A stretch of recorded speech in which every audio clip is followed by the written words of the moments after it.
नमामि सद्गुरुं शान्तं सच्चिदानन्दविग्रहं पूर्णब्रह्मपरानन्दम् ईशम् आनन्दिवल्लभं गोविन्ददेवं वटिनां वरिष्ठं लब्धप्रतिष्ठं हरिभक्तिनिष्ठं ज्ञानेन्द्रगण्यं मतभूरिपुण्यं विद्वद्वरेण्यं सततं स्मरामि मनसा स्मरामि।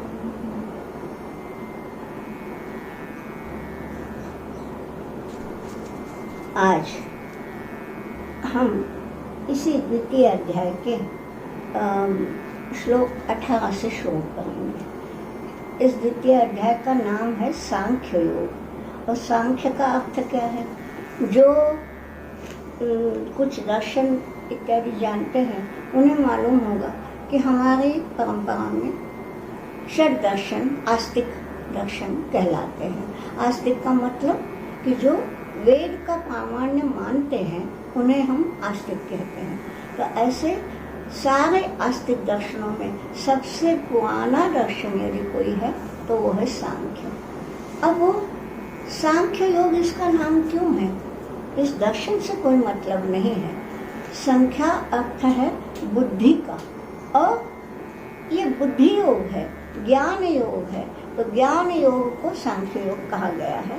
और उसी प्रकार क्योंकि इसमें भगवान ने अर्जुन को ज्ञान का उपदेश दिया है। अभी देखिए, कल हम 17वें श्लोक तक आए थे कि अविनाशी तो तद्विद्धि ये न सर्वमिदं ततं विनाशम अव्ययस्य न कश्चित् कर्तुम् अर्हति। तो इस अव्यय, इसका तो कल निरूपण हो ही गया है कि वो जो अव्यय है उसका विनाश कोई नहीं कर सकता। तो ठीक है, फिर विनाश किसका होता है उसके लिए हम आगे चलते हैं। अगला श्लोक है 18वां श्लोक, सुनिए। अंतवन्त इमे देहा नित्यस्योक्ता शरीरिणः अनाशिनो प्रमेयस्य तस्माद्युध्यस्व भारत। ये बतलाया है इमे देहा अंतवन्तः। इमे देहा, ये सारे देह है। ये सारे देह माने भगवान ने सब बतलाया होगा। ये कौरवों के देह, ये पांडवों के देह, ये सब जितने भी देह है, पशुओं के हो, पक्षियों के हो, जितने भी देह है वो अंतवंत है, यानी उनका अंत होता है, देह का अंत होता है। लेकिन वो किसके हैं आगे बतलाया है।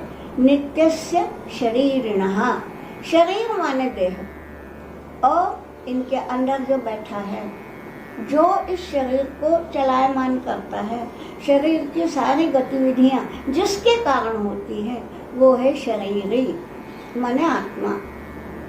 तो शरीर कैसा है उसके लिए बोला है नित्यस्य। तो अंतवंत में देहा नित्यस्योक्ताः शरीरिणः, ऐसा उक्ता बतलाया गया है। यानी भगवान खुद ही बता रहे हैं, लेकिन देखिए तो भगवान जी की पद्धति देखिए, वो ही सब बता रहे हैं और वो कह रहे हैं कि ऐसा कहा जाता है। हाँ, तो नित्यस्य शरीरिणः इमे देहाः अंतवन्तः उक्ताः। लेकिन वो शरीर कैसा है? जो आत्मा है, जिसको देही कहा है पहले, तो देही, शरीरी, आत्मा ये सब एक ही के नाम है। तो ये कैसे है? वो कैसा है वो शरीरी? अनाशिनः अप्रमेयस्य, वो अनाशी है, वो नित्य है और अनाशी है। देखिए, आप पूछेंगे कि भाई विमुक्ति क्यों? नित्य है माने शाश्वत है, और जो शाश्वत है उसका नाश तो होना ही नहीं है। फिर अनाशिनः बोलने का क्या मतलब है? देखिए, ये भगवान के वचन है, भगवान कोई फालतू बात कभी नहीं करते, तो ये द्विमुक्ति नहीं है। देखिए, नाश भी दो तरह का होता है। एक तो ऐसा कि पूरा ही नाश, यानी जब किसी कोई मर जाता है तो उसके देह को जब भस्मसात किया जाता है तो उसका पूरा ही नाश हो गया। लेकिन जब तक जीवित है तब तक भी नाश होता ही रहता है ना। कैसा? अब जानते हैं आप में से कोई वैद्यक शास्त्र के होंगे, डॉक्टर्स होंगे, उन्हें तो पता है कि कोई भी सेल वो नहीं रहती, हर क्षण नाश होता रहता है, फिर भी रह जीवित है ना। तो ये नाश दो प्रकार के होते हैं, एक तो बदल के कारण, परिवर्तन के कारण, और एक तो पूरे विनाश के कारण। तो ये नित्य है और अनाशी है, दोनों तरह के नाशों का इसके लिए कोई संभव नहीं है। इसमें न परिवर्तन होता है, न घटता है, न बढ़ता है, न कुछ होता है। अब हम बुढ़ापे में हम लोगों के इसमें झुर्रियाँ आ जाती हैं। त्वचा का नाश नहीं हुआ, लेकिन त्वचा पे झुर्रियाँ पड़ गई, तो ये क्या हो गया? परिवर्तन हो गया। बालों का नाश नहीं हुआ, लेकिन काले बाल सफ़ेद हो गए, परिवर्तन हो गया। ये भी काले बालों का नाश हो गया। तो ये जो है, ये दोनों प्रकार के नाश नहीं है, इसलिए यहाँ 2 दफ़ा कहा गया है कि वो नित्य भी है और अनाशी भी है। और कैसा है? अप्रमेय। बड़ा सुंदर शब्द है। प्रमेय क्या होता है? जो कोई गणित वाले हैं उन्हें मालूम होगा, थ्योरम जो है, ज्योमेट्री का थ्योरम, उसको प्रमेय कहते हैं। क्यों? क्योंकि उस थ्योरम को हमको प्रमाण से सिद्ध करना पड़ता है। प्रमेय माने जो प्रमाण के द्वारा सिद्ध किया जाए उसको कहते हैं प्रमेय। क्योंकि हम कुछ भी कहें ना, तो भाई क्यों, क्या आधार है तुम्हारे कहने का? तो हमको प्रमाण देना पड़ता है उसके लिए। लेकिन भगवान कहे तो ब्रह्म तत्व की या आत्म तत्व की, इसकी जो सत्ता है वह अप्रमेय है।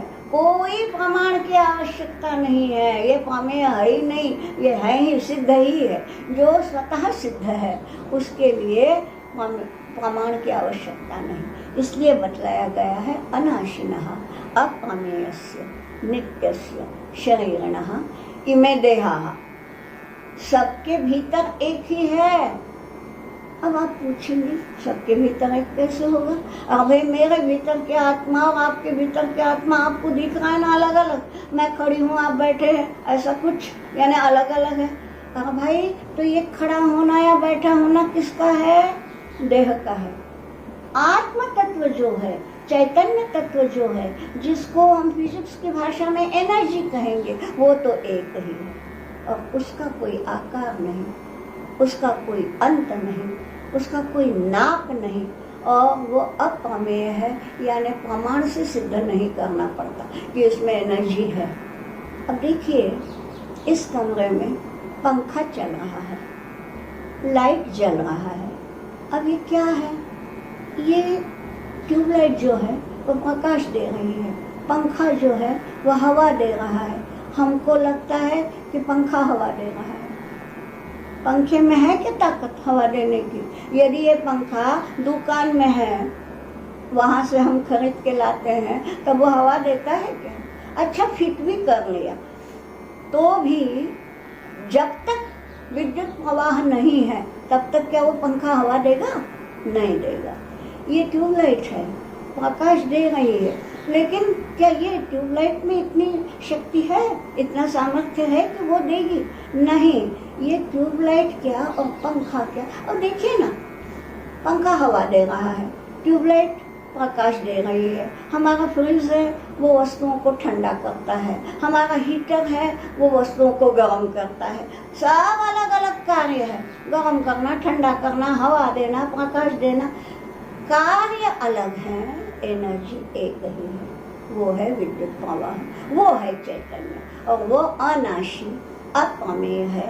ये बतलाया है यहाँ। और ये क्यों बतलाया जा रहा है? आप पूछेंगे कि भाई युद्ध भूमि पे ये सब ज्ञान क्यों? ये इसलिए कि अर्जुन को ये संभ्रम है कि मैं मारूंगा मेरे गुरुजनों को। तो अगर भाई न तुम कोई होते हो मारने वाले, न वो कोई होते हैं मरने वाले। इसके लिए अगला श्लोक है 19वां श्लोक, सुनिए। येनं वेत्ति हन्तारं यश्चैनं मन्यते हतं उभौ तौ न विजानीतो नायं हन्ति न हन्यते। यहाँ एनम हंतारम व्यक्ति, हंता यानी मारने वाला।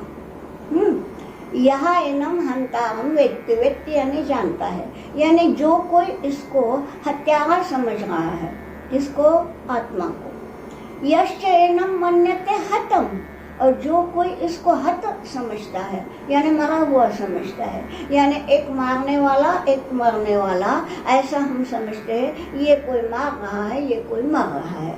हाँ, तो वही बात है, देह की बात है ये। आत्मा तो न मारता है न मरता है। तो इसलिए बतलाया है कि उभौ तो, वो दोनों भी न विजाने, तो उन दोनों को कोई ज्ञान नहीं है, वो नहीं ही जानते। क्यों? न अयम हन्ति न हन्यते, न ये मारता है, हन्ति यानी मारता है, हन्यते यानी मारा जाता है। न ये मारता है, न ये किसी के द्वारा मारा जाता है।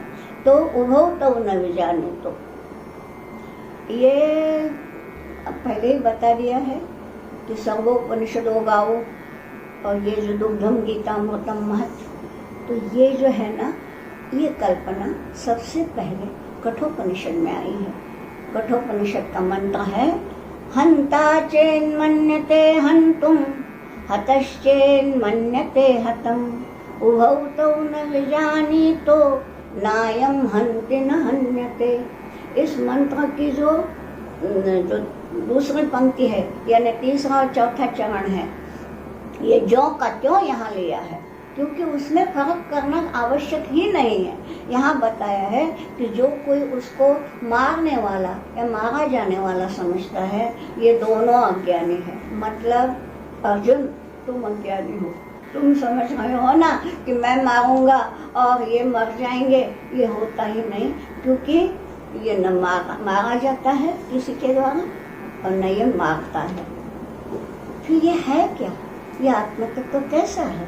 तो आगे चलिए, ये बताया है न जायते म्रियते वा कदाचित्, नायं भूत्वा भविता वा न भूयः, अजो नित्यः शाश्वतोऽयं पुराणो, न हन्यते हन्यमाने शरीरे।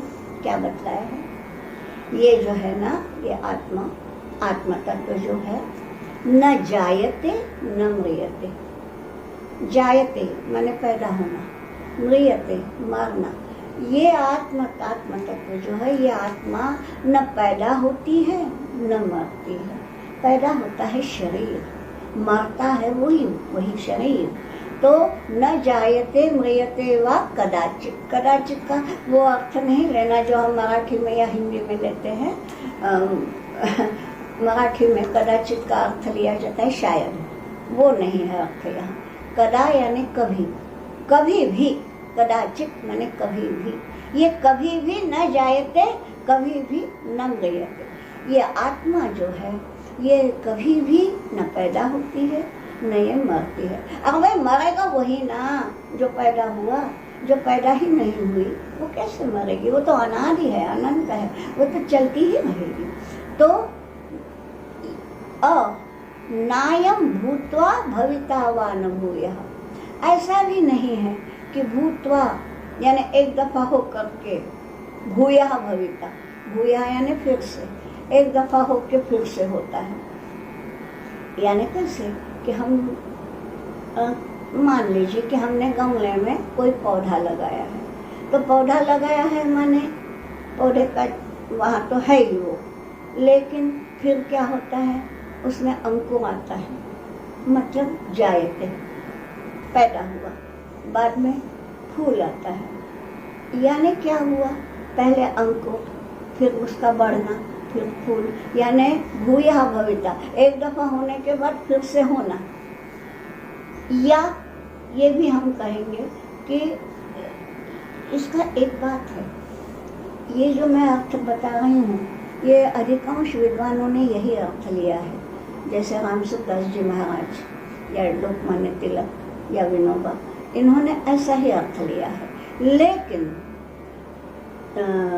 शंकराचार्य जी का जो गीता भाष्य है, उन्होंने कैसा पढ़ा है उसको आपके सामने यदि गीता प्रेस की गीता की पुस्तक होगी तो उसमें वैसे ही होगा जैसे मैंने अभी पढ़ा, नायम भूत्वा भविता वा न भूयः, ऐसे ही होगा। लेकिन गीता भाष्य में वैसा नहीं है। उन्होंने कैसा लिखा है, भूत्वा के बाद अवग्रह है, भूत्वा भविता, यानी भूत्वा अभविता। अभविता माने जो आगे कभी नहीं पैदा होगा। हाँ, उन्होंने ये बोला है कि ये आत्म तत्व कैसी है। पहली पंक्ति तो सरल सरल है कि न जायते म्रियते वा कदाचित, न ये कभी पैदा होता है न ये कभी मरता है, ये तो सरल है। यहाँ इस पंक्ति में क्या है, ये भूत्वा अभविता, यानी एक दफा हो गया तो फिर से नहीं होगा, ऐसा भी नहीं। ये एक दफा हुआ फिर से हुआ, ऐसा भी नहीं। तो ये कैसा है कि ये है ही आत्म तत्व जो है वो त्रिकाला बाधित है, तीनों कालों में रहता है और सब जगह रहता है।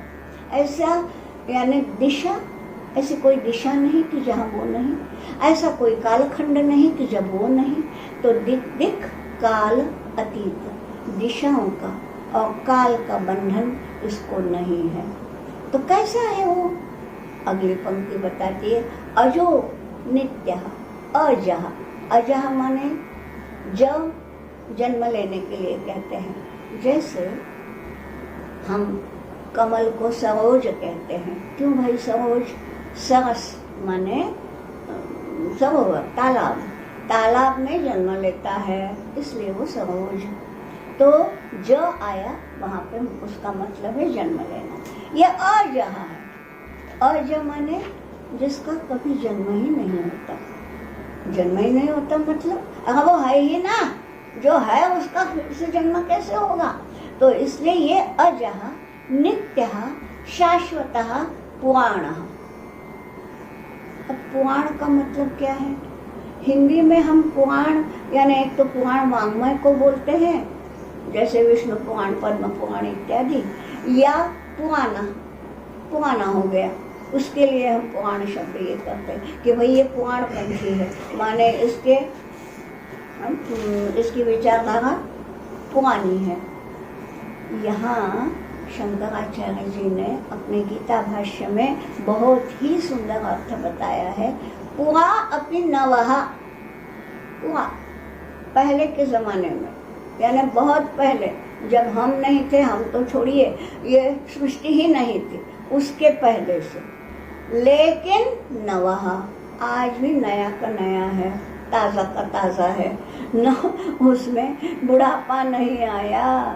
हाँ, पुरा अपि नवः इति पुराणः। तो ये आत्म तत्व कैसा है, ये है अजः, जिसका कभी जन्म नहीं हुआ, अनादि है। आदि नहीं है ना, अनादि है, नित्य है, सर्वदा रहता है, शाश्वत है, पुराण है। यानी पहले इतने प्राचीन काल में, जिस काल का हम कैसे उसका उल्लेख भी कैसे करेंगे, प्राचीन, हम तो ये सोचते हैं हमारा ना क्या है, काल नापने का क्या है, हम बोलते हैं ईस्वी सन के पहले, ईस्वी सन के बाद, हम इतना ही जानते हैं, ठीक है। तो ईस्वी सन के पहले ठीक है भाई, कितने हजार साल पहले, 4000 साल पहले इत्यादि इत्यादि। लेकिन ये सब कब, जब सृष्टि हुई, जब सृष्टि का निर्माण हुआ उसके बाद। लेकिन जब सृष्टि ही नहीं थी तब भी ये था, इसलिए पुराण। और ऐसा होते हुए भी ये पुराण यानी पुरा अपि नवः, ऐसा होते हुए भी ये नया का नया है, बुढ़ापा नहीं आया उसको। तो ऐसा जो है वो आत्म तत्व न हन्यते हन्यमाने शरीरे। ये है कंक्लूजन कि हन्यमाने शरीरे, शरीर हन्यमान है। हन्यमान माने मारा जाने वाला, मारा जा सकने वाला, जिसको मारा जा सकता है वो को क्या है, देह है। तो शरीर हन्यमाने अयम न हन्यते, ये आत्मा जो है वो नहीं मारी जाती। और बड़ा बहुत कैसा कहेंगे हम, इसका अर्थ समझना। यूँ तो हम आगे चल रहे हैं, लेकिन ये चिंतन की बात है।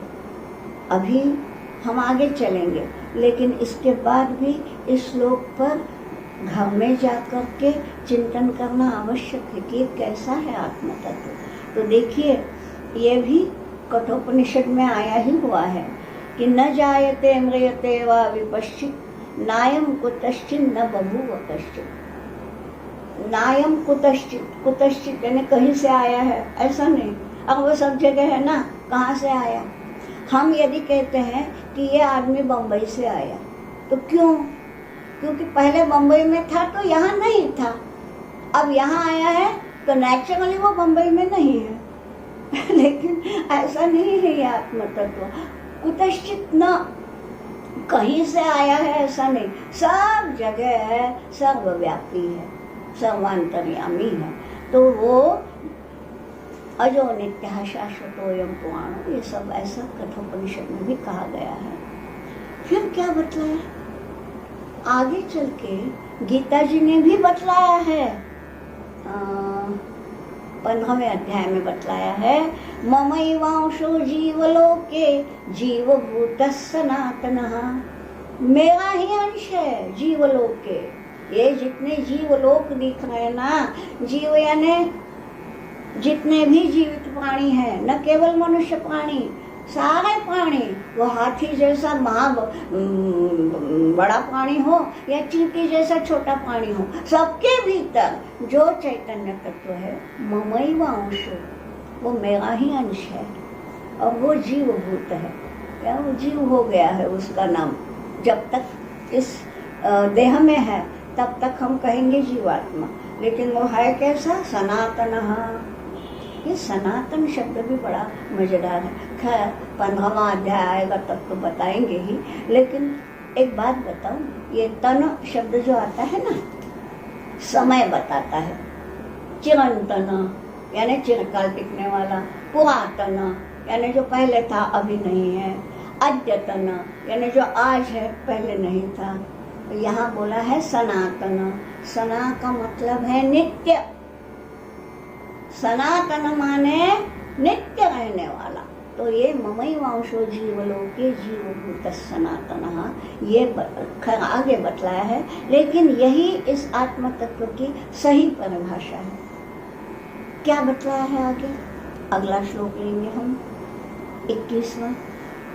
वेदा विनाशिनं नित्यं य एनमजमव्ययं कथं स पुरुषः पार्थ कं घातयति हन्तिकम्। क्या है? यहाँ एनम अजम अव्ययम अविनाशिनम वेद, जो ये जानता है कि ये आत्मा कैसी है, अज, कभी पैदा हुई है, इस क्षण में पैदा हुई ऐसा नहीं। हम लोगों के सबके बर्थ सर्टिफिकेट्स होते हैं, तो उसमें लिखा जाता है कि अमुक अमुक तारीख को अमुक अमुक समय पर। क्यों? क्योंकि उसके पहले आप थे ही नहीं, इसलिए तो आप आ गए, उस समय पैदा हुए। अब ये जो है ये तो पहले भी था ना, तो जन्म कहाँ हुआ? इसलिए अजम अव्ययम, जिसमें कोई परिवर्तन नहीं होता। व्यय शब्द का तो विवेचन कल हुआ है कि जिसमें कोई परिवर्तन नहीं होता।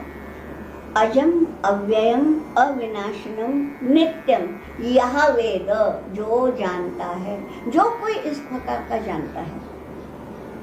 ये अर्जुन को एक तरह से बताऊं क्या, अब ताना देना तो ठीक नहीं लगता, भगवान जी ताना देने लगे तो हम क्या करेंगे। हाँ, मगर ये वैसा ही है, ही कटाक्ष है कि अर्जुन सुन लो, जो कोई जानता है ना वो ऐसा नहीं सोचता। माने अर्जुन तुम जान नहीं रहे हो, यही बतलाना है। तो यह वेद यानी जो कोई जानता है, क्या जानता है कि यह अज है, अव्यय है, अविनाशी है, नित्य है। ये जिसने जाना, स पुरुषः, वो पुरुषः कथम घातयति हन्तिकम, वो कैसे किसको मारेगा या मरवाएगा।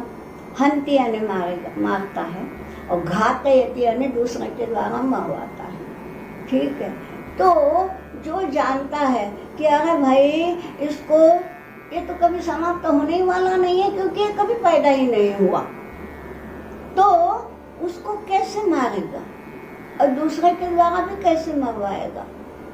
बहुत डीप है ये, इसका चिंतन करना चाहिए। क्योंकि देखिए,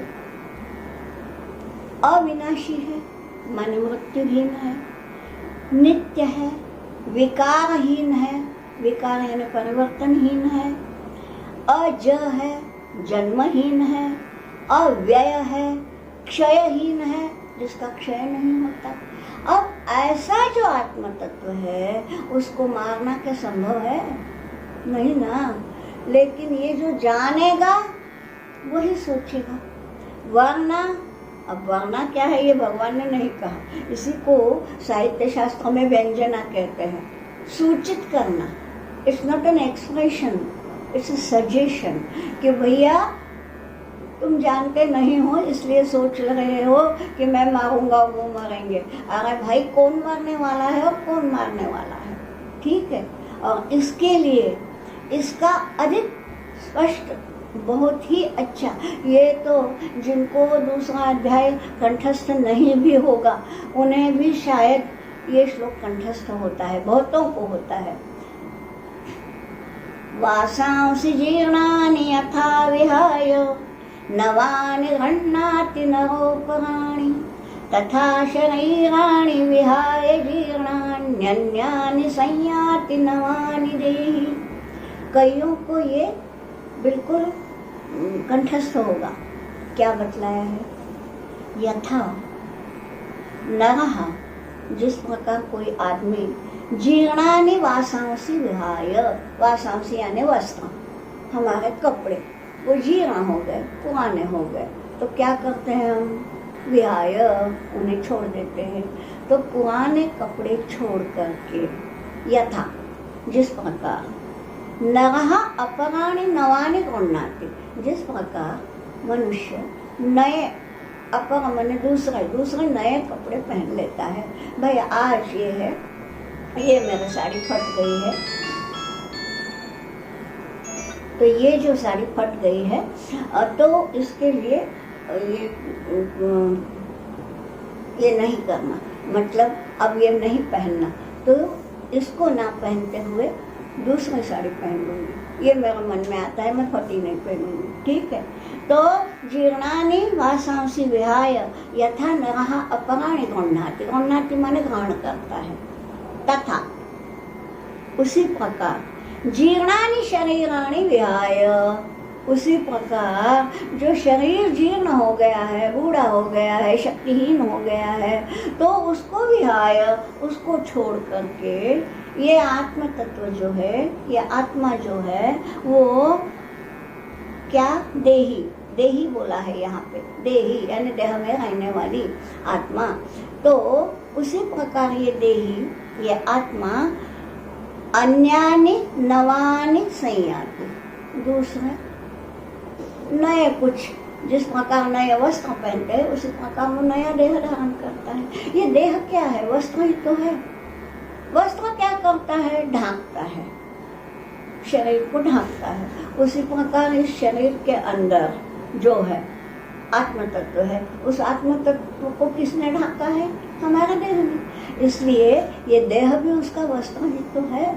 तो यहाँ अर्थ तो स्पष्ट है, और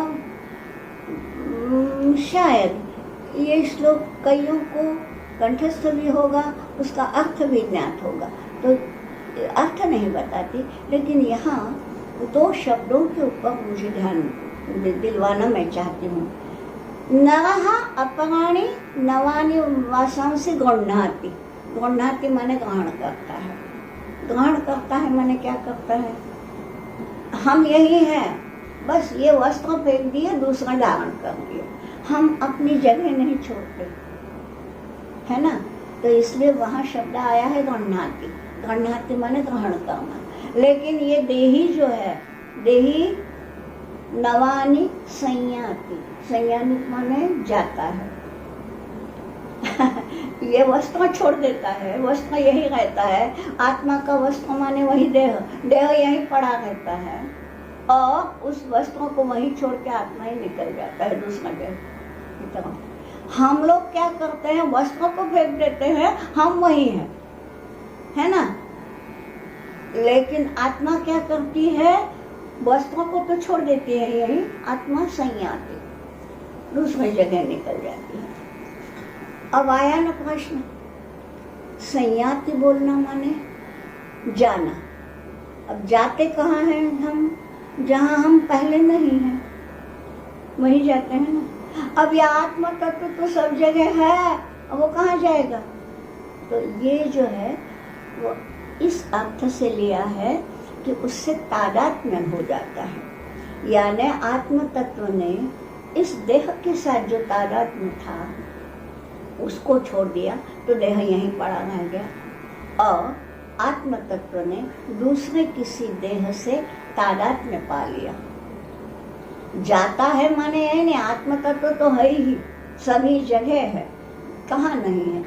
अरे भाई उस देह को जलाएंगे, उसकी मिट्टी होएगी, राख होएगी, तो उसके भीतर भी वही है, कण कण में है, वो कहाँ नहीं है।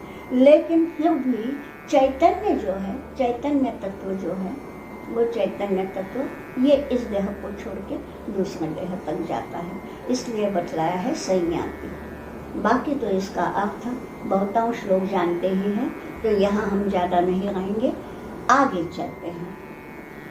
आगे जो है ये भी शायद बहुतों को कंठस्थ होगा। नैनं छिन्दन्ति शस्त्राणि नैनं दहति पावकः न चैनं क्लेदयन्त्यापो न शोषयति मारुतः। देखिए, सब जानते हैं कि सारा का सारा ब्रह्मांड जो है ये पंच महाभूतों से हुआ है, और पंच महाभूत क्या है ये भी सब जानते हैं, तो उसको दोहराने की आवश्यकता नहीं। यहाँ ये बतलाया है कि ये सारी दुनिया पांच भौतिक है, पंच महाभूतों से उन्हीं के कारण है, ठीक। लेकिन नैनं छिन्दन्ति शस्त्राणि, इसको शस्त्र जो है वो इसका छेद नहीं कर सकते, किसका, आत्म तत्व का। अब शस्त्र जो है वो क्या है, पंच महाभूतों में से वो क्या है, वो पृथ्वी तत्व है। देखिए, आप जानते हैं पृथ्वी, आप, तेज, वायु, आकाश, तो आकाश को छोड़ दीजिए, क्योंकि आकाश माने क्या है, वो है स्पेस, यानी कुछ भी नहीं है। तो कुछ भी नहीं है बोलने से वो है, इसलिए तो ये आवाज़ आप तक आ रही है। वो स्पेस नहीं होती तो ये ध्वनि लहरियाँ कहाँ से जाती, तो ये ध्वनि लहरियाँ उसी से जा रही हैं। जो कुछ नहीं है ना वही सब कुछ होता है सही माने में। तो वो आकाश तत्व को तो छोड़ दीजिए, क्योंकि वो हमें महसूस नहीं होता, लेकिन बाकी चार तत्व हमें महसूस होते हैं। पृथ्वी, आप, जल, तेज, आकाश, वायु, ये सारे हमें महसूस होते हैं। तो ये जो जिनका हम अनुभव लेते हैं उन चार तत्वों का यहाँ निर्देश है। इस श्लोक में क्या बतलाया है, शस्त्राणि, तो शस्त्राणि है पृथ्वी तत्व, यानी जिसको आज की भाषा में मैटर कहेंगे वो है। तो शस्त्र जो है, देखिए जैसे हम कहते हैं गुलाब के फूल में सुगंध है, हाँ ये तो सब जानते हैं। मैं सही गुलाब की बात कर रही हूँ, संकरित गुलाब की बात नहीं कहूँगी। गीता जी मेरे सामने है, गीता जी के सामने शंकर की बात होती ही नहीं। तो सही गुलाब जो है सुगंधी है। अब ये सुगंध है कहाँ, अब देखिए ना, गंध जो है वो तो आता है, प्रवास करता है, वो प्रवास करता है, इसलिए हम यहाँ भी फूल है तो भी मैं यहाँ पर उसको महसूस कर सकती हूँ, क्योंकि उसने प्रवास करके मेरे घाट तक, मेरे नाक तक वो आ गई, ठीक है कहाँ, वो है पंखड़ियों में। ये पंखड़ी क्या है, ये है मैटर, ये है पृथ्वी तत्व, तो इसको पृथ्वी तत्व कहा गया है। यानी जो पंच महाभूत है उसमें जो पृथ्वी तत्व है, जो भी हम साधन देखते हैं ना, सारे के सारे जो दिख पड़ता है, जो मैटर है, वो है पृथ्वी तत्व। तो वो है शस्त्राणी। तो शस्त्र से कोई किसी भी चीज को तो छेड़ा जा सकता है, काटा जा सकता है, लेकिन न एनम चिन्हन्ति शस्त्राणी, कोई शस्त्र इस आत्म तत्व को नहीं छेद पाता। ठीक है। नैनम दहति पावक, पावक माने अग्नि, अग्नि माने तेज, तेज तत्व भी तो पंच महाभूतों का है। तो यह अग्नि जो है वो सभी जानते ही है कि अग्नि का काम है जलाना, लेकिन जलाना किसको होता है? देह को भस्मसात करते हैं, देह जलाते हैं, आत्म तत्व जो है उसको जला नहीं सकता। न चैनम क्लेदयन्ति आपः, आपः माने तो जानते हैं आप माने जल, तो जल भी इसको न क्लेदयन्ति, यानी इसको गीला नहीं कर पाते। अब पानी का तो धर्म है, जहाँ पानी आएगा वो तो गीला करेगा ही, लेकिन नहीं, ये जल तत्व भी इसके सामने हतबल है, कुछ नहीं कर सकता।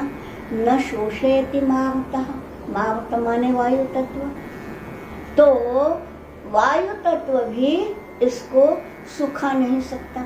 यानी आपको मालूम है कि हम जैसे कपड़े धोते हैं तो ऐसी जगह पे सुखाते हैं कि जहाँ हवा हो। यहाँ ये वायु तत्व का काम है कि गीली चीज को सुखाना, वह जो गीला ही नहीं होता सूखेगा क्या। तो इस प्रकार से इस श्लोक में बताया गया है कि ये जो आत्म तत्व है, ये आत्म तत्व, इसके सामने पंच महाभूतों से ये जो चार तत्व है जो महसूस होते हैं, जिनका परिणाम हम दृष्टिगोचर कर सकते हैं, तो वो सारे के सारे चारों तत्व इसके सामने निष्प्रभ है, हतबल है। चारों महाभूत कुछ नहीं कर पाते।